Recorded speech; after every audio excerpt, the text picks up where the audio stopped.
Dans ce 6e épisode, Alice Pennors, des Chats Cosmiques, vient mettre des paillettes dans le podcast d'Anne Delvraz, la cantine numérique de Brest. Entre activisme et transmédia, en passant par les arts récréatifs, les jeux vidéo et le matriarcat, et bien d'autres angles d'approche actives, ludiques et intelligentes, les Chats Cosmiques revendiquent leur noobsisme. Être une asso de noobs, par des noobs, pour des noobs, mais jamais no life. Bonjour Alice Pennors. Bonjour Damien et bonjour Josquin et bonjour la cantine numérique et tous ceux qui écoutent. Alors, tu viens nous parler de toi, de tes activités et donc des chats cosmiques de U200 2042. Donc d'abord, déjà, qui es-tu? Pour ceux qui ne te connaissent pas encore.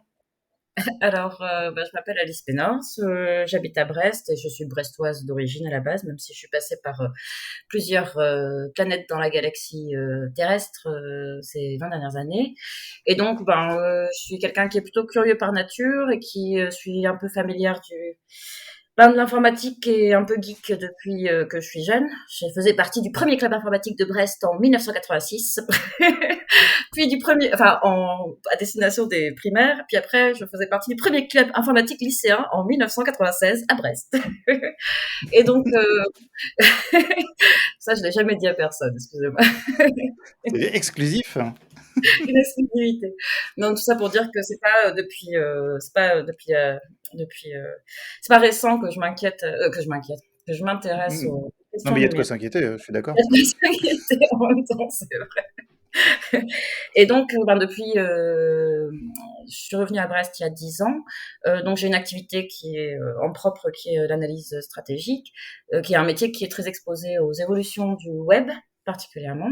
Mais ce qui nous occupe aujourd'hui et donc qui m'a amené de fil en aiguille à côtoyer la cantine numérique ces 6 dernières années et d'apprécier le contact régulier avec des personnes très compétentes dans leur domaine respectif, au-delà de l'accueil chaleureux qui était réservé dans les locaux. Et depuis fin 2013, donc j'ai cofondé une association qui s'appelle les Chats Cosmiques. Et donc, c'est une association plutôt sympathique et qui, rien que par son nom, en général, suscite la curiosité et un petit peu des sourires en coin, notamment quand on sort la carte bancaire, en général. Parce que vous ne faites pas que mettre des paillettes dans Internet, en fait. Non. Quand on demande une facture au nom des chats cosmiques, ça a tendance à interpeller les gens. Et donc, déjà, rien que ça, c'est toujours ça de, toujours ça de prix au quotidien. C'est le premier nom qui vous est venu en tête ou vous avez eu des essais avant, hein? Alors, c'est pas le premier nom qui nous soit venu en tête. Au départ, c'était les chats cosmonautes, ce qui était pas très éloigné. Et puis Ouais. après, les chats cosmiques est venu assez spontanément et c'est resté et on s'en réjouit. C'était un hommage bien sûr assumé à tous les chats qui pullulent sur Internet, que ce soit sous la forme de gifs, notamment ceux qui ont des pizzas autour de la tête, parce que on a beaucoup quand même de montages photos sur Internet de chats qui volent dans l'espace avec des pizzas autour de la tête, et ça on aimait bien, même si c'est Mais totalement mauvais goût, on assume. Ça c'est vrai que c'est quand une on va sur votre site web, on a l'impression de revenir un petit peu dans les années 90, oui. avec voilà une mise en page assez rétro, et en même temps chargée en fait de tous les mèmes, des Nyan Cat, et etc. qui se sont accumulés depuis. Ça fait un mélange assez détonnant. Tout à fait. Les chats, il y a une légende qui dit qu'ils représentent à peu près 50% des flux sur Internet. Je pense qu'on n'est pas très loin de la réalité. Et donc, après, on a bien sûr que depuis 7 ans, on a eu l'occasion à de nombreuses reprises de rire sur les chats, comment dire, décliné sous toutes les formes sur les internets, mais en fait, c'est aussi un symbole qui est mine de rien assez récurrent, et notamment chez les défenseurs des citoyennetés numériques. Typiquement, l'Electronic Frontier Foundation aux États-Unis, qui utilise régulièrement le chat comme symbole de rappel. C'est une sorte de Catman, de signal de Catman qui est envoyé dans les airs pour appelé à défendre les libertés individuelles face à la surveillance générale. Enfin voilà, le chat est quand même globalement très adopté par l'univers des développeurs et et des geeks en ligne. Et donc, nous-mêmes, on a été très souvent adoptés par de nombreuses communautés et personnes depuis 6 ans. On vient un petit peu comme des chats, c'est un peu notre particularité justement. On s'incruste un peu, on rentre par la fenêtre et puis en fait on s'installe et puis les gens nous adoptent un petit peu comme des animaux familiers, quoi. Mm. Et puis, et donc chaleureusement et donc le chat est un symbole d'internet qui était tout à fait pertinent et on s'en est rendu compte a posteriori. C'était pas voulu, ça nous est venu spontanément, mais au final ça a bien collé C'est à une la nature. mascotte qui fonctionne. Tout à fait. Voilà, bien sûr après Et nous ça nous permet de de partir dans des délires un petit peu plus étendus sur le fait qu'on veut transformer le monde et l'univers en chat dont les yeux jetteraient des lasers. Parce que c'est quand même notre objectif, bien sûr, la domination de l'univers. Oui. euh, Et donc, à court terme ou à long terme? ça dépendra de combien de robots chats on réussit à monter ou pas, parce que je suis pas sûre qu'avec juste nos petites forces humaines, on y arrivera. Mais avec une armée de robots chats dotés d'intelligence artificielle, je pense qu'on pourrait y arriver à terme, effectivement. Donc, l'assaut existe depuis 2013, hein, si je ne Tout me à fait. trompe pas. Mhm. Et elle a déjà balayé un grand nombre d'activités, de propositions, d'essais, de tentatives de réussite. Ça part vraiment dans tous les sens, avec on va dire, d'un côté une dominante qui met numérique euh, pro-libre, Mhm. avec un côté libriste, pas forcément systématique, mais quand même assumé profondément. Et de l'autre, des créations graphiques, des arts récréatifs. Donc, c'est un espèce de mélange entre le papier mâché et les pixels, hein, qui marche assez bien. Euh, qui est-ce qui peut adhérer? Qui est-ce qui adhère? Est-ce qu'il faut adhérer pour venir s'amuser avec vous? Comment est-ce qu'on vous rejoint en fait, hein? Alors, comment est-ce qu'on nous rejoint? C'est une très bonne question qu'on se pose depuis 7 ans et qui n'est pas toujours évidente à répondre. Donc, aujourd'hui, on a un fonctionnement qui est basé sur l'adhésion, mais on n'est pas une association qui a des ateliers réguliers toutes les semaines, comme d'autres. On n'est pas une association qui va proposer d'animer tous les samedis 2 heures d'initiation à je ne sais quoi, à l'informatique ou à l'électronique, tout ça. On nous a éventuellement demandé si on pouvait être sur ces créneaux-là, notamment parce qu'on est une association qui est quand même vachement axée sur la vulgarisation et sur les premiers pas, les rudiments même de l'appétence envers le numérique. C'est vraiment prendre par la main les gens qui sont pas du tout familiers au départ et puis de voir comment est-ce qu'on peut les amener au degré 0, 0,1, 0,2, puis de la familiarité avec le numérique. Mais nous, on n'est pas, malheureusement, on n'a pas les forces vives suffisantes pour ça. Donc, on est une association qui fonctionne plutôt par projet. C'est-à-dire que si on adhère et qu'on a des curiosités, qu'on se familiarise avec les matériels qui sont disponibles à l'assaut, les compétences qui sont réunies aussi, parce qu'on a des gens d'un peu tous les horizons, du coup, c'est un peu ça naît de la rencontre et de la curiosité. Donc, un exemple, ça va être une personne qui était un ami d'un ami il y a 2 mois. Cet ami lui dit, va voir le site des chats cosmiques, je suis sûre que ça te plaira. La personne est hyper dégourdie de son côté, elle bricole avec des appareils photo dans tous les sens et de toutes les époques, etc. Mais là, elle veut faire un projet d'audiovisuel et elle se posait des questions, passer par un Raspberry Pi. Donc il se trouve que nous, on a un de nos adhérents et un de nos développeurs phares depuis 7 ans qui est très familier du Raspberry Pi, y compris en développement de customiser le noyau pour qu'il soit le plus efficace pour des tâches spécifiques et dédiées. Et du coup, c'est de créer la rencontre et de voir si la personne qui maîtrise mieux le Raspberry Pi pourra aider la personne qui, elle, maîtrise toute la bricole autour des appareils photo de vieille époque, etc. C'est pas sûr que la réponse soit la meilleure. C'est pas sûr d'ailleurs qu'il y ait de réponse tout court, mais en tout cas, c'est au moins d'essayer de provoquer ces rencontres-là. Donc, c'est vrai qu'on fonctionne beaucoup par les rencontres et par les projets qui viennent de l'opportunité. Et donc, la plupart du temps, on a pu surtout être vu, non pas dans le cadre d'ateliers, même si on en a réalisé quelques-uns et des workshops aussi. C'est plutôt d'être sollicité par des festivals, par exemple, qui se posaient des questions sur mettre du numérique ou pas. Et dans ce cas-là, sous quelle forme? Et du coup, on est allé, c'est vrai, plutôt que d'intervenir sur comment dire des festivals qui étaient déjà dédiés au numérique, même si on s'y est retrouvé aussi. Bah, on est allé sur des festivals qui au départ n'avaient pas forcément de voilà d'ateliers ou de propositions estampillées numériques, qui étaient plutôt sur le multimédia, sur la culture, etc. Et ça, c'était une approche qui a pas mal interloqué à l'époque les acteurs plus classiques, parce que on a quand même, et surtout sur le territoire brestois, j'aurais tendance à dire, et finistérien ou breton, il y a eu un petit temps de décalage entre le moment où on a vu toute l'émulation qui naissait autour de ces 10 dernières années, autour de l'apparition des startups, mais aussi des écosystèmes cantines, hackers, makers, Fab Lab, etc. En fait, il y a plein de gens qui ont pris ce wagon avec beaucoup de retard, enfin ces wagons avec beaucoup de retard, et et du coup, ont pas eu spontanément envie, l'appétence d'aller voir ce qui se passait du côté du numérique, alors qu'il y a plein de choses. Nous, notre association, elle est axée sur les cultures numériques, et on assume justement que c'est vraiment le mot culture numérique au pluriel. Donc, comme tu l'as dit, ça peut partir dans tous les sens parce que les cultures numériques, c'est très très vaste, mais en fait, les cultures du numérique, le propre du numérique, de mon point de vue à moi, c'est qu'il y a une intégration verticale qui s'est accélérée ces 5 dernières années. Elle était déjà là, présente, et comment dire, Et on voit bien que vous essayez de faire passerelle entre à la fois les grands et les petits, les grands et les petits humains, et puis les humains et les institutions, pour faire des petites et aussi on va dire des grandes actions.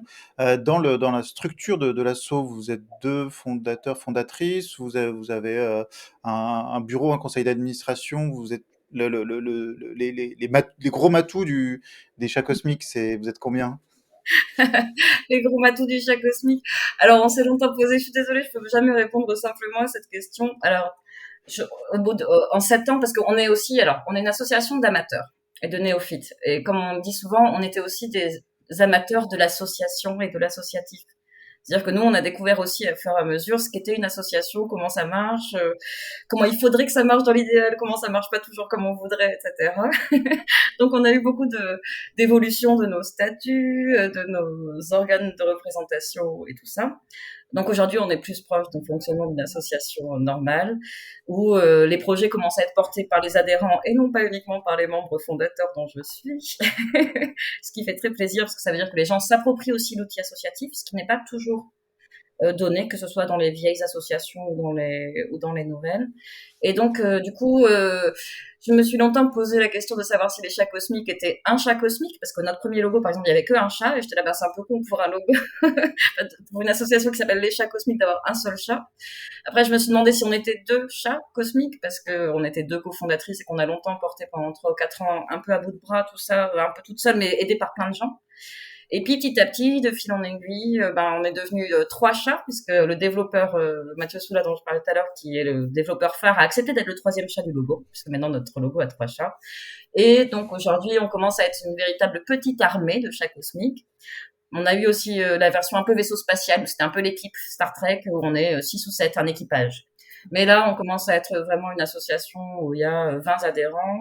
Ces 20 adhérents sont à peu près tous mobilisés de manière équivalente. Et puis, on a aussi pas mal de bénévoles qui s'intéressent à nous, qui viennent donner des coups de main sur une base fluctuante et flexible. Mais donc, moi, ça me fait vraiment plaisir aussi de voir cette évolution-là au bout de 7 ans, parce que c'était des choses qui n'ont pas été évidentes. Il y a eu des passages à vide, même si on était actifs, où il y a eu des moments où j'étais un peu toute seule aussi. Donc, Oui, c'est la mais vie associative, de toute façon, la ça vie dépend des forces de associative, chacun et c'est de ça, l'énergie de chacun. Mm. tout à fait. Et mais voilà, au bout de 7 ans, je suis très contente de la phase à laquelle on est, et je pense qu'on fêtera nos 10 ans dans 3 ans avec voilà, un parcours dont on n'aura pas à rougir, et comme tu dis, à la fois de petites et de grandes actions. Et moi, j'aime beaucoup l'action de proche à proche. Parce qu'on est aussi très ancré dans l'éducation populaire, et l'éducation populaire, c'est bien cette approche-là c'est l'individu qui essaye de comprendre et d'appréhender son environnement et de voir comment est-ce qu'il peut agir dessus, influencer. Voilà, Mhm. et donc je trouve que les chats cosmiques sont tout à fait illustrent tout à fait ça, parce que les gens peuvent adhérer à l'association et décider qu'ils vont essayer de comprendre un peu plus, d'interagir un peu plus avec des gens, avec des problématiques ou des technologies dont ils sont pas forcément familiers au départ, mais c'est pas une raison pour ne pas essayer. Donc, ouais, Ouais. c'est Bah, on va entrer un peu dans justement ces activités dont on tourne autour là et il y a des on va dire, on va essayer de parcourir un peu les rubriques puisque votre site a des rubriques donc on va les faire, hein. Il y a d'abord la rubrique activisme, ah dans lesquelles il y a des choses, vraiment très intéressantes comme, la Cosmic Box, le mouvement Copy This Book et puis la Bibliocopithèque, hein. C'est un peu, j'ai l'impression, dans la même thématique et qu'est-ce que c'est ce truc-là? Alors, donc les hacktivismes avec un H. Donc, c'était une des grandes dominantes de l'autre cofondatrice de l'association, donc qui s'appelle Mouchka Belmont, on dirait un pseudonyme. Elle était très sensibilisée, enfin elle est très sensibilisée aux questions de citoyenneté numérique. Il faut se rappeler qu'en 2013, quand on s'est créé en décembre 2013, les révélations d'Edward Snowden avaient eu lieu 2 mois avant, ou quelque chose comme ça, ou 3 mois auparavant. Donc ça n'a pas été une petite info, c'était 8 ans après Wikileaks et les printemps arabes, la mouvance télécomics aussi, toutes ces choses-là imprégnaient beaucoup Mouchka. Moi aussi, mais d'une manière un peu différente dans le sens où moi ça concernait plutôt mon métier. C'est que moi j'ai vu ça au travers de l'angle de l'évolution des écosystèmes de l'information face à ces phénomènes-là justement.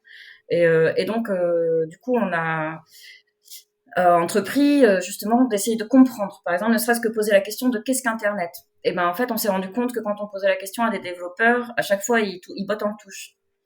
Et réussir à trouver un développeur qui va accepter de t'aider à dessiner un schéma de qu'est-ce que serait vraiment Internet si on devait le Mmh mh. définir, qu'est-ce que vraiment des données,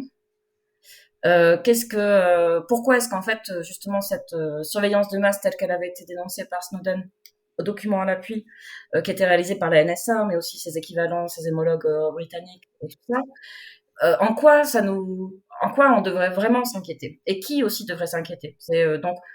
Donc du coup, on est vraiment parti de ça. C'est notre première action décembre 2013. C'est on traduit un communiqué de presse qui appelait à un Black Friday. Enfin, c'était pas un Black Friday, mais plutôt une extinction des grands sites d'internet, donc comme Wikipédia, Reddit, etc., pour protester officiellement contre la surveillance de masse de la NSA.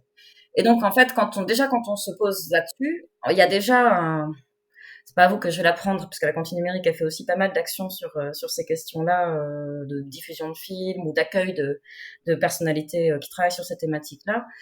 En fait, il y a déjà un iceberg qui est immense et qui est difficile à défricher tout seul, parce que ça devient vite technique, plein de jargon, complexe, et que la réponse va souvent consister à dire ouais mais c'est trop compliqué tout ça. Donc du coup, quelles sont les premières étapes qu'on peut essayer de parcourir pour mieux protéger ces données? Ça, c'était la problématique de Mouchka. Mouchka a animé pendant 3 ou 4 ans des ateliers, des cafés vie privée. Et on a organisé aussi avec elle et avec la cantine numérique à l'époque une crypto chiffro party fête. C'était quels sont déjà les premiers pas qu'on peut essayer de faire en tant qu'individu, même quand on n'est pas compétent, pour se familiariser avec ces problématiques-là qui nous concernent tous en réalité en tant qu'individu, en tant que citoyen, et éventuellement en tant que personne militante, active dans la vie publique, la vie civile, etc. Donc ça, c'est le grand chapeau de l'activisme. Et après, au centre de ça, il y a aussi la diffusion des savoirs. Donc, qui est un grand volet du librisme. Le librisme, c'est pas que le logiciel libre, c'est aussi le libre diffusion des savoirs.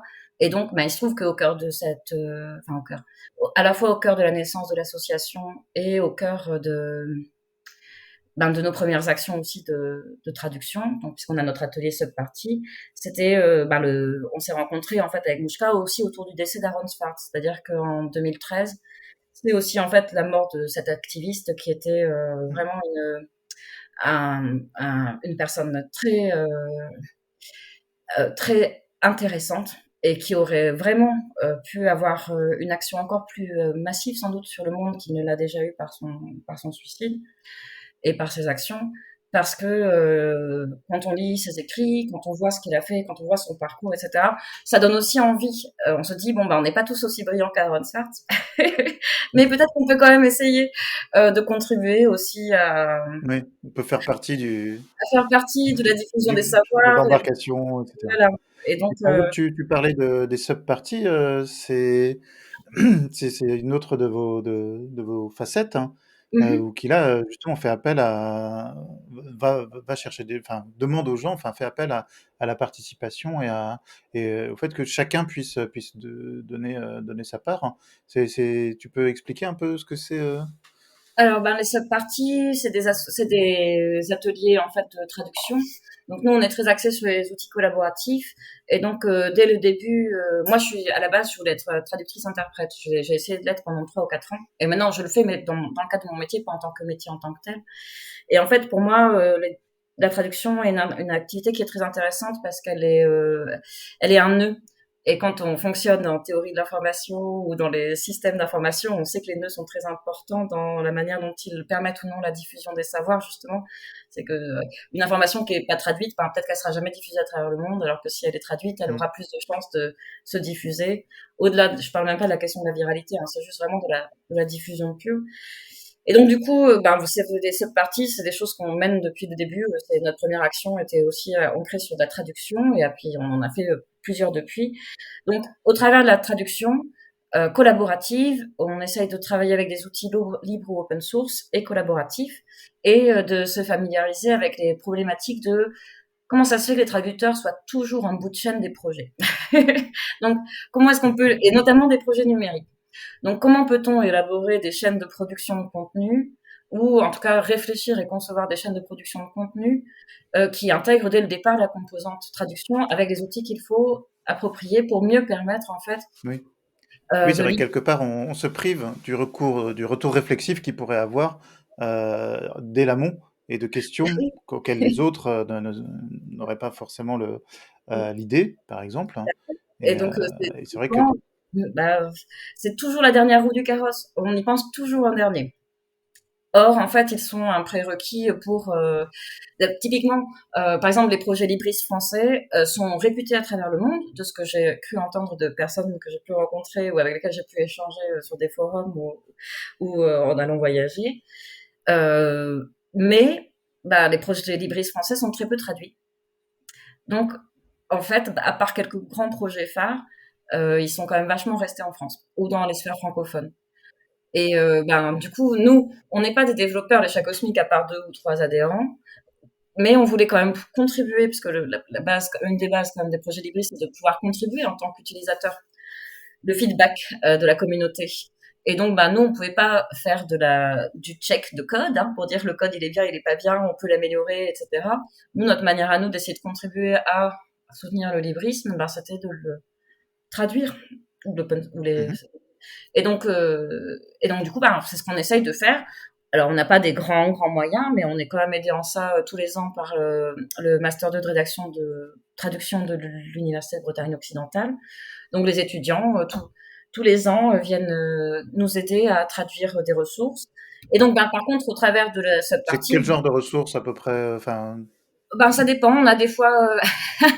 Alors, je répondrai à ta question d'ailleurs juste après. Ça dépend. Ça dépend des années. Il y a eu des fois où en fait on a vraiment été sur des gros projets. Donc par exemple il y a le projet Matriarcat, qui est en fait une traduction du projet Hack Blossom, qui est un projet américain autour de ces 2 guides de ressources pour se défendre contre la surveillance, les outils de surveillance, notamment dans le cadre des cyberharcèlements. En particulier, et il y en a un qui est sur le cyberharcèlement et l'autre qui est sur c'est la lutte contre les violences numériques en fait, et en oui, particulier mais faites aux aussi femmes, hein. et en particulier faite aux femmes, tout à fait. Et donc du coup, c'est toute la comme il y a quelque chose comme 40 000 mots, je crois. C'est l'ensemble des élèves qui ont dû traduire chacun, je crois, 5 000 mots. C'est l'ensemble de la promotion qui a aidé à ce projet. Ils ont travaillé dessus pendant 3 mois. Et donc, après, nous, on s'est chargé de le mettre, de le compiler, de le compacter pour le publier en ligne. Et d'ailleurs, c'est très intéressant parce que ça synthétise à peu près tous les premiers pas qu'on peut essayer de prendre quand on n'est pas un pro du code pour essayer justement de se protéger quand on est victime de cyberharcèlement ou qu'on a envie de se protéger Alors quand on dit on, les chats cosmiques, c'est qui? Alors c'est plusieurs on en fonction des périodes auxquelles dont je parle.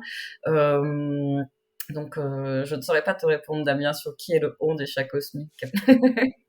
Euh, mais j'essayerai de le préciser après pour la suite. Et donc alors Damien pose la question de savoir si on a déjà fait des projets de traduction vers le breton. Alors c'est très drôle parce que comme on fait la sub-partie, c'est vrai que ça fait bien depuis le début de l'association, je pense vraiment depuis la première année, on nous pose la question de est-ce qu'on pourrait travailler vers le breton. Il se trouve que moi je suis tout à fait pour, il y a aucun problème, mais je ne suis pas moi-même bretonnante. Pourtant je sais que la Bretagne et sa culture et sa population sont très très actives à défendre et à se mobiliser pour traduire notamment tout ce qui concerne les nouvelles technologies, les écosystèmes. Sur Wikipédia, il y a toute une communauté qui est très active à traduire des pages Wikipédia en breton. Facebook, l'interface a été traduite en breton très rapidement, etc. Donc il y a plein de gens qui se mobilisent pour ça. Malheureusement, nous avons parmi nos adhérents des pro-bretonnants, mais pas des bretonnants purs et durs. Donc on n'a jamais réussi à créer vraiment la connexion. On a souvent été en contact.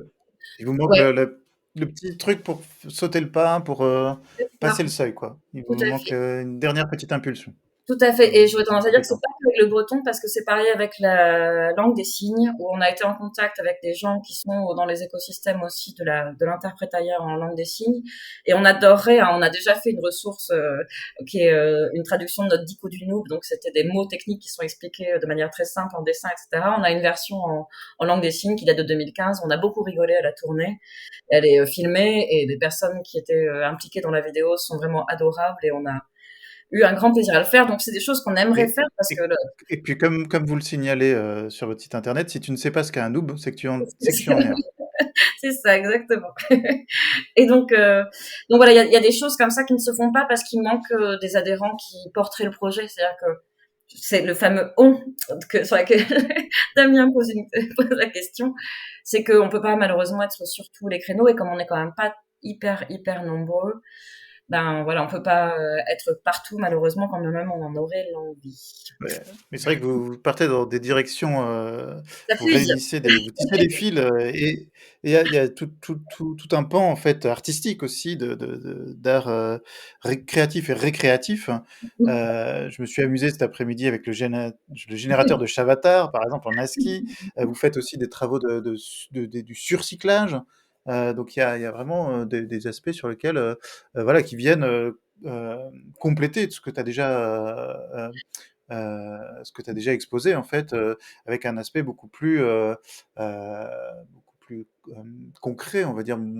Du coup, il est où le numérique là? Il est où il est Alors, il est où le pour le numérique? surcyclage, hein?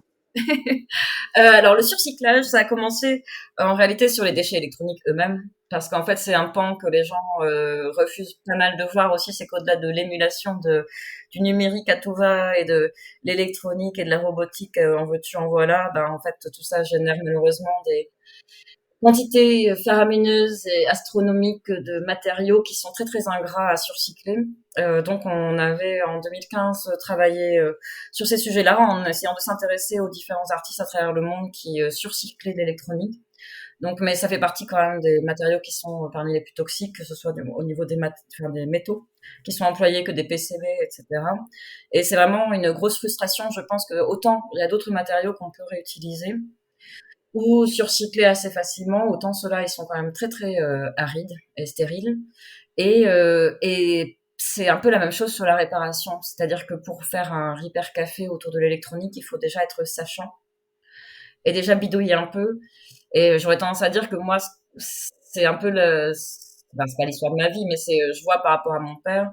Mon père, il a arrêté de réparer les choses le jour où elles ont commencé à comporter trop d'électronique. C'est tant que ça restait de la mécanique ou ça restait, mais c'est un peu triste aussi de voir qu'il y avait tout un esprit de la réparation et de la récup, etc., qui avait réussi à perdurer et à se transmettre, sauf qu'avec l'électronique, il y a vraiment un mur, quoi.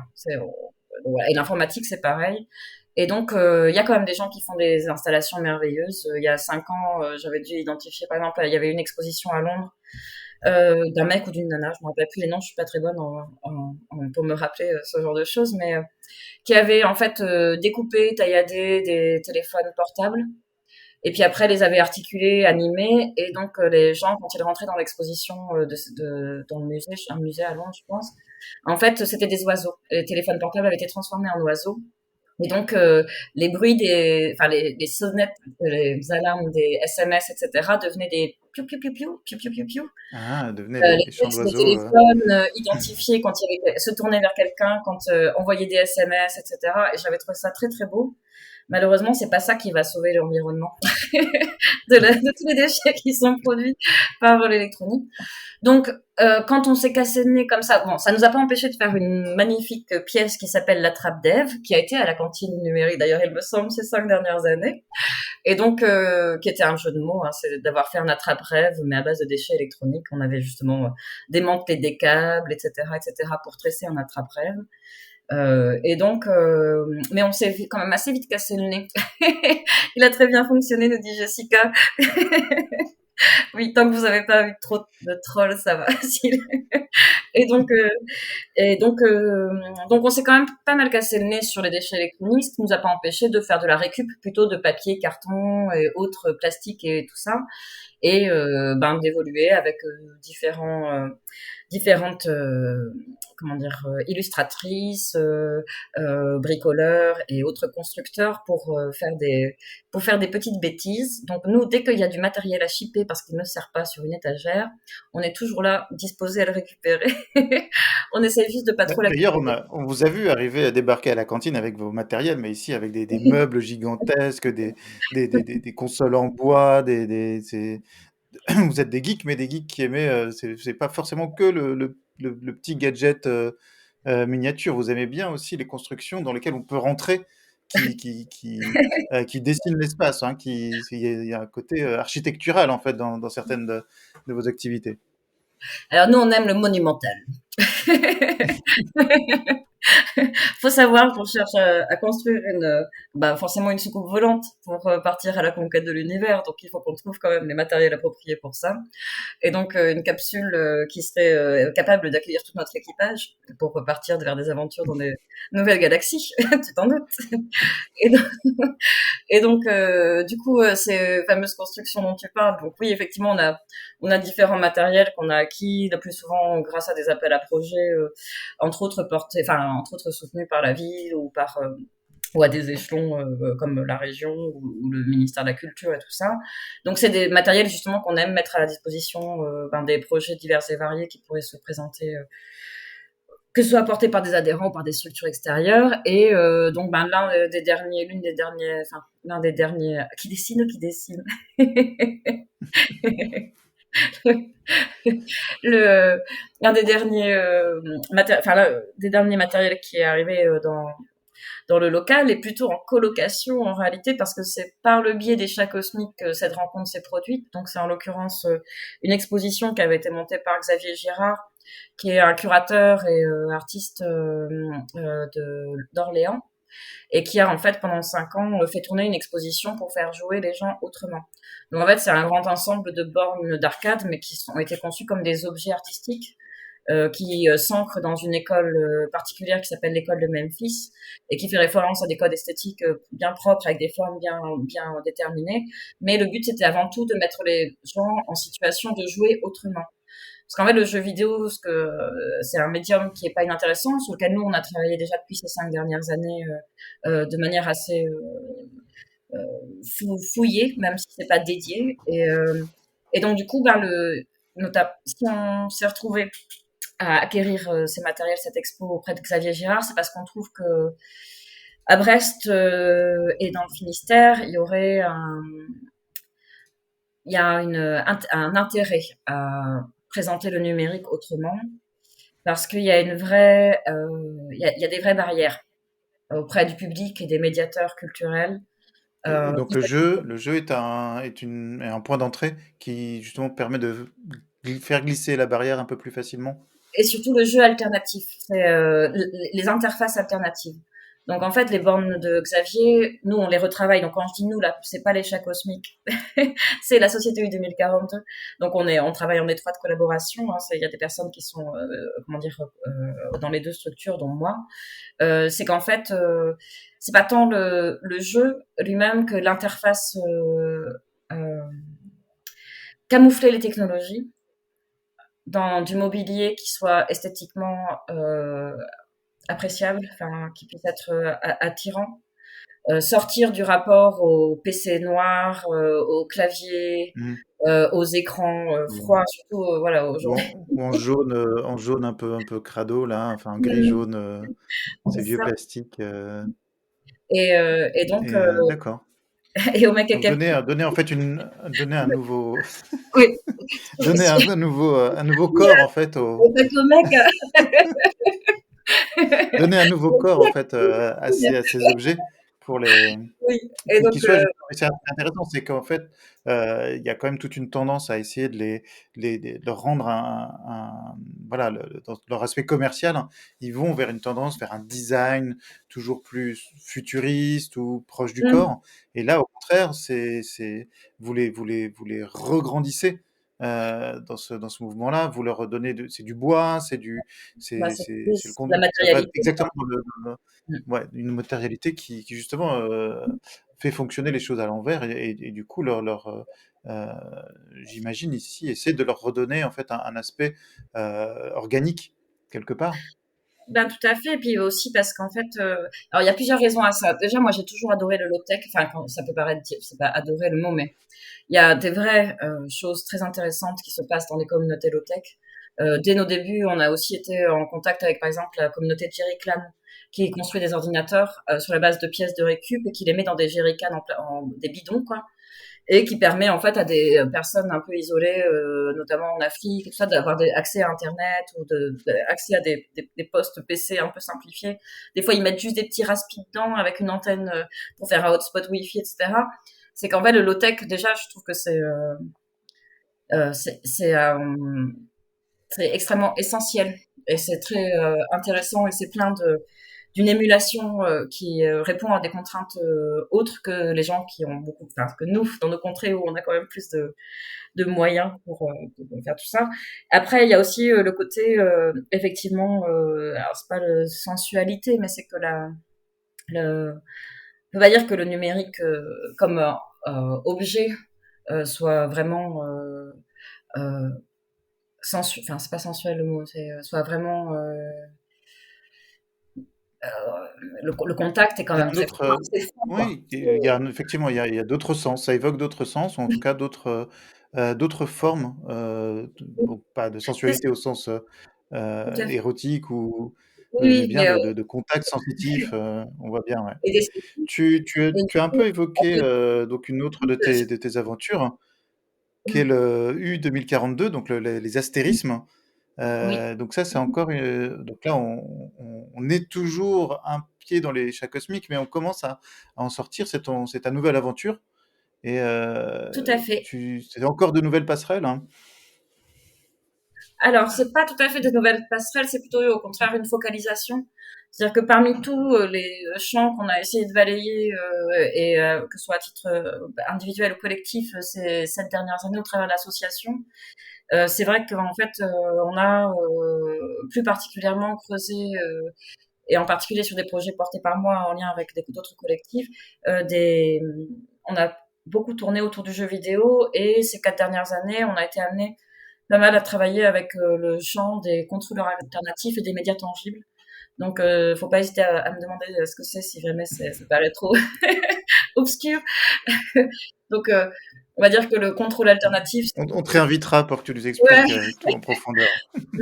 Et donc, ben, pour avoir des propositions justement de design d'interaction ou des propositions ludiques ou interactives qui soient différentes en fait. Et on sort justement de ce rapport au à l'objet électronique préfabriqué pour proposer des expériences qui vont à la fois relever bien sûr de la technologie, mais où la technologie n'est pas le propos et l'objectif, mais bien plutôt l'expérience sociale qui se passe dans le lieu où l'expérience a lieu. et ce qui produit des choses très intéressantes que moi j'ai pu voir se produire et auxquelles j'ai contribué d'ailleurs, notamment en allant en installation sur des festivals ou autres. Et en fait, c'est aussi quelque part un retour moi, non pas à mes sources, mais quand même à une vieille passion, parce que j'ai travaillé entre 2006 et 2008 dans la production événementielle, dans le design sensoriel, pour un designer parisien.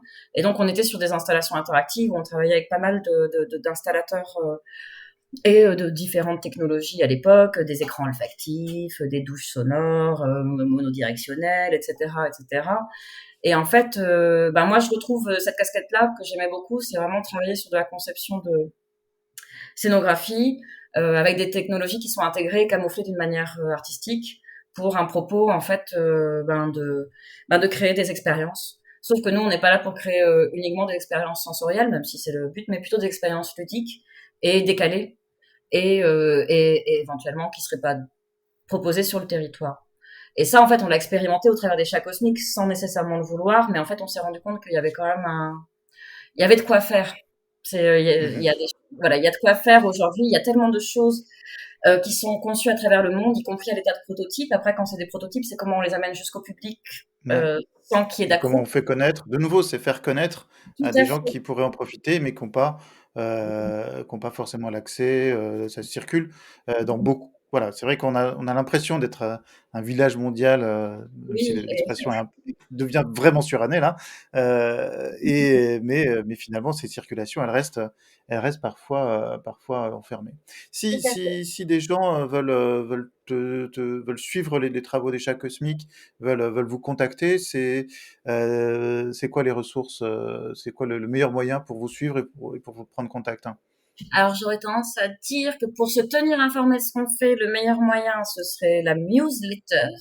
Il y a un lien pour s'abonner à notre newsletter sur le site des chats cosmiques. Donc parce elle est pas spamante, hein, a priori, on l'envoie 2 fois par an. Donc ça reste raisonnable en termes de quantité d'informations, mais au moins ça permet de se tenir informé des prochains projets et puis des endroits où on serait éventuellement visible ou présent, même si ça va pas être énorme cette année. Après, Oui, sinon cette pour année. tenir ouais, c'est une année de réflexion et de d'introspection qui se présente à nouveau à nous. Sinon, le meilleur moyen de se tenir informé, j'aurais tendance à dire, c'est quand même d'adhérer et voilà, de venir s'intégrer et découvrir toutes les personnes cosmiques qui se cachent derrière les Très chats bien. Vous cosmiques. ne griffez pas. Nous ne griffons pas. On miaule éventuellement de temps en temps et on fait des choses un peu bizarres. Ça, c'est vrai aussi. Enfin, un peu bizarre. Oui, alors, et du coup, donc notamment parce qu'on a 3 nouveaux projets qui se lancent en ce début d'année, donc ça c'est bien, on ouvre les portes. Alors donc on a un projet qui va être autour de l'affichage dans l'espace public, notamment au travers de la réalité augmentée. Donc on espère avoir des choses intéressantes qui en ressortent. Et on fait ça avec le collectif d'artistes XYZ, avec lequel on a déjà fait des collaborations l'année dernière autour de la fabrication numérique pour faire des tampons do it yourself. Et c'était assez cool. Donc là, on va essayer voilà, de produire des affiches en réalité augmentée, de voir comment est-ce qu'on peut recréer des lieux existants en réalité virtuelle ou augmentée, puis à l'inverse, comment est-ce qu'on peut voilà, créer des œuvres et les mettre dans des lieux existants mais bien réels. Donc la suite dans quelques mois quand on aura avancé là-dessus. Et sinon, on a 2 projets de traduction. Donc on a notamment un projet, si la traduction vous intéresse, n'hésitez pas à venir nous rejoindre pour traduire Revolting Librarians. Donc on n'a pas encore trouvé le titre en français. Et donc, comme vous pourrez le lire sur notre site de la sub-partie, Revolting Librarians, donc c'est un ouvrage des années 70 et c'est un des premiers pamphlets qui est appelé en fait à la libre circulation des savoirs et c'est donc des bibliothécaires, des médiathécaires qui avaient lancé ça aux États-Unis. Bon, il se trouve qu'elles étaient aussi féministes et lesbiennes, donc ça aussi, ça donne une certaine teinte à l'ensemble des historiettes et des textes qui sont compilés dans cet ouvrage. Et donc, on espère en faire des chouettes projets. Et sinon, on pense faire des workshops cette année selon les contraintes sanitaires, ce sera sans doute en très petit comité, autour de la transmission d'outils qu'on a trouvé intéressants pour la création. Donc création musicale, création 3D, modélisation 3D, notamment pour l'amener vers la réalité virtuelle. Donc voilà, c'est des choses qu'on va essayer d'ouvrir un petit peu, sans doute à la rentrée de septembre, pour voilà, pour il est temps aussi qu'on transmette un peu plus. C'est que voilà, c'est élargir le cercle de nos curiosités en les transmettant. En tout cas, on vous souhaite vraiment beaucoup de réussite pour ces projets en cours et ces 3 nouveaux projets. Et merci beaucoup d'avoir répondu présente à notre invitation. Bah, merci à vous pour l'invitation. La cantine a toujours été une maison pour nous accueillir. Donc on attend de savoir avec impatience où seront posées vos valises la prochaine fois.